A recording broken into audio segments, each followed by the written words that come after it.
patch and you got into drugs. Yeah. And then at 25, you said you made the decision to get clean, to clean up your life and change directions. What led to that decision? I made a decision probably 1,000 times. Sometimes I make a decision 3 and 4 or 5 times in a day. This is the last time I'm going to do this. And then something happened at 25. A priest, a friend of mine that was a family priest, his name's Charles Dubois, came to me basically and said, hey, we're going to treatment. And he had an alcohol problem. This guy had a terrible drinking problem. I know because I used to drink with him. and it looked like it worked for him. And so I went off to treatment and spent 28 days without any drugs. And I was like, man, maybe I can do this. And then when I came home, I didn't have anything to do because I had this 4 or 5 hours every day that I had been wasting on chemicals. Right. And I'm like, I was terrified because I was scared of downtime. Downtime was always, I discovered when I was in this treatment center that downtime was always really the culprit of my problems. When I was bored, when I wasn't busy, when I wasn't didn't have something to do or something to accomplish, I got in trouble. Every time, my entire life, way before drugs too, even when I was 6 and 7 and 8 years old. If I wasn't busy, I would get in trouble. Yeah. So when I came home, I'm like, I need to throw myself into something. I have to become a junkie about something. And everybody's like, no, don't do that, right? And I'm like, no, dude, I need to throw myself completely into something. And literally in 60 days, everything was different. My money was different, my career was different, my self-esteem was different. So explain how you went from a salesman who was in it and hated it. Yeah.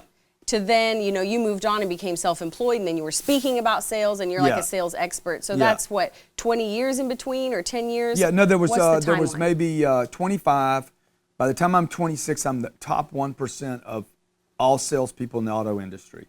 I didn't really know what that meant, but it was important to me that I was very good at what I was doing now. Now I was in. I went from hating a job in car sales. I remember going out with this girl and she said, what do you do? And I said, I'm a car salesman. And she got that look on her face like, oh my God, that's worse than a man.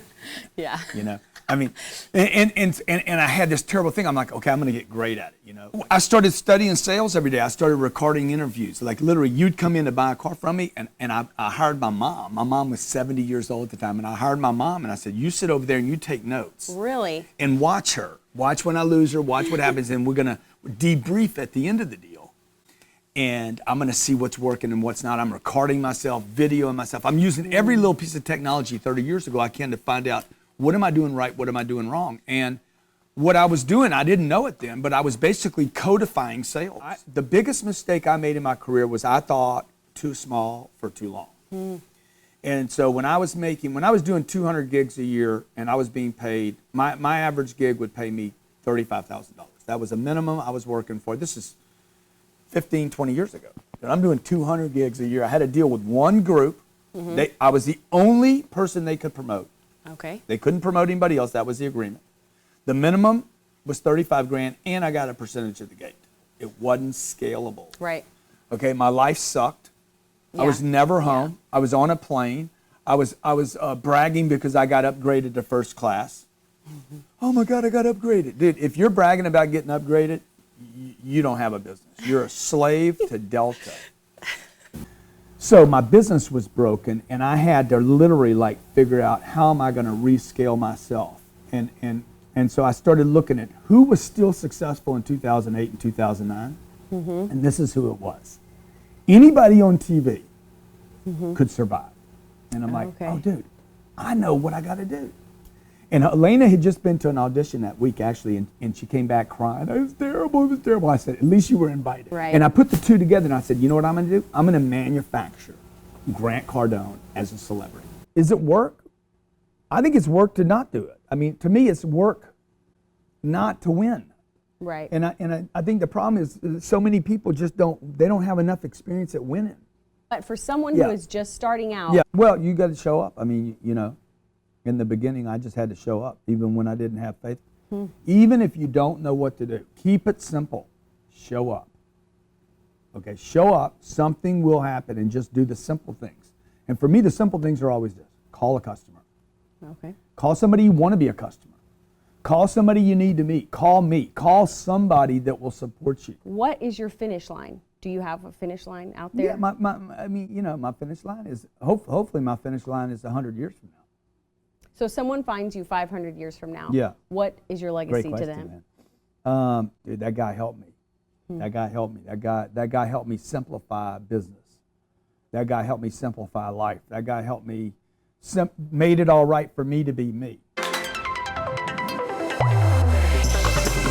Here are my keys to success from my interview with Grant Cardone.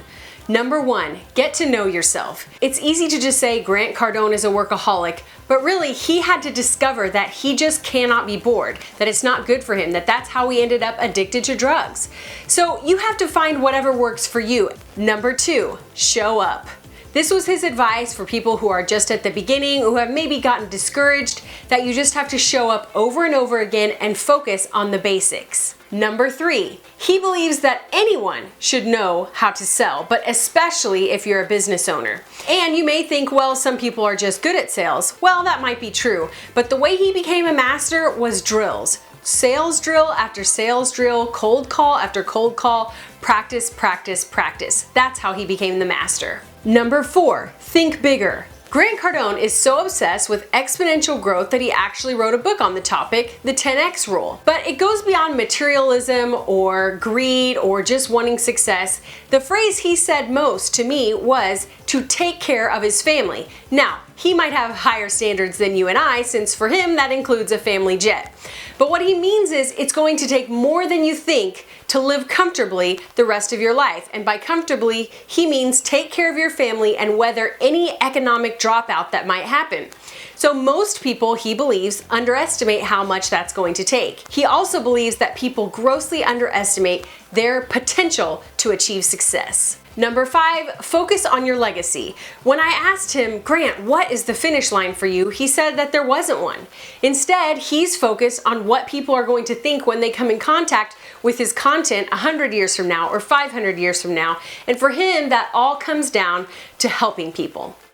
For more inspiring articles and videos, go to success.com, and to see my full interview with Grant Cardone and some of the other leading successful people of today, go to thepursuit.tv.